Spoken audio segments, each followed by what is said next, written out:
but so I'll talk of that. I came in at a couple of different strange hours over a couple of days just to monitor the parking, and we don't now have the problems that we had a couple of years ago, because a certain building has rented spaces on a certain piece of property, so they're no longer using the street. And I noticed that has alleviated parking on East and West Drive. So I'm finding no matter I go there at 3 o'clock in the morning just to check it, or I go out there at 7, 8 o'clock at night, I'm seeing spaces. So I don't think it's going to be positive. My experience has been consistent with that as well. Yeah. Okay. Any other comments? Yep. I move that we accept the resolution.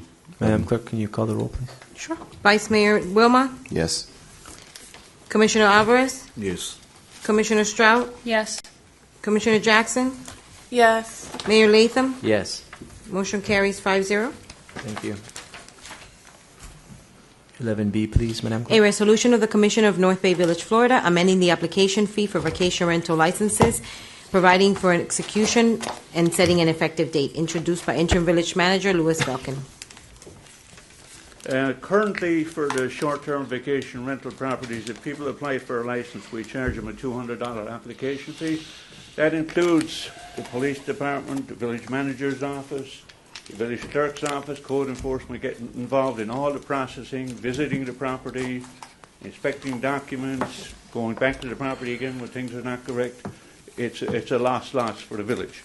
So I took a look at a couple of other cities and around about the size of North Bay Village, and I see that they're charging $750, $800, and I sat down and thought about the amount of time we're spending on research to find these people, and the earnings they're getting from it, and the disruption created in the neighborhood, the police officers have to respond, and all of our time, all the village clerk's time, village manager's time, and I felt that the application fee should be a non-refundable $800, which was really not too large, and the renewal fee we were going to increase from $150 to $500.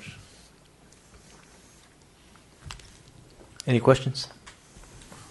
Your recommendation, Mr. Belkin? And the reason for this proposal is to be consistent with other cities our size that are charging these amounts. And this is becoming an issue for the village. Mr. Powell? Just want to add one thing. While you were gone, I looked at the agreement. We're also going to bring back, I guess, next month an agreement with the provider that will, I guess, use software to scan all the advertisements, which will help us step up enforcement of our short-term vacation rental ordinances.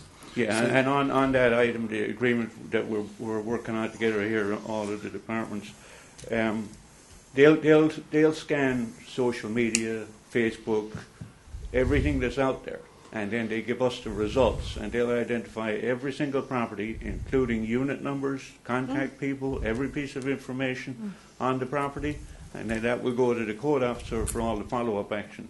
So this money, some of this will go towards helping us develop this, get this on board as well, so that we can, find more and more of these people operating illegally within the village.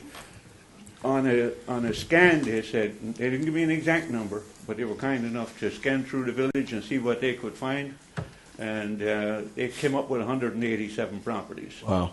And we have about 10 properties that are operating legally. A lot of those are inside condominium complexes that we don't know which units, we don't know nothing about them, and the condo associations are involved in some cases in the process and making money out of it, whatever else. And is the amount of the amount of those services, are those covered by these increased fees? Oh, this will cover it 100%. This will even cover the That's all I need to know. Involved and everything. We'll bring the license agreement back at the next commission meeting. I reviewed it, and there were some changes I needed to have the vendor make before we were able to bring it to you. Thank you. I'm very happy with our progress on that as well. So we've initially just got it for 1 year, this contract, and we see how it works out. Sure. And then 2 years of potential renewals. But we're not committed to any of that yet. We're working on it. Fantastic. Okay. Any public comment on this one? And part of the driving force behind this is to keep our code enforcement officers on the streets instead of sitting behind a computer at a desk trying to research this stuff. Fantastic. Any further comments from the commission? Just make a motion to approve for this. Okay. Second. Call the roll. Ms. Cook. Commissioner Alvarez made a motion, Yes. and Vice Mayor approved, seconded? Yes, ma'am. Thank you. Commissioner Strout? Yes. Commissioner Jackson? Yes. Vice Mayor Wilma? Yes. Commissioner Alvarez? Yes. Mayor Latham? Yes. Motion carries 5-0.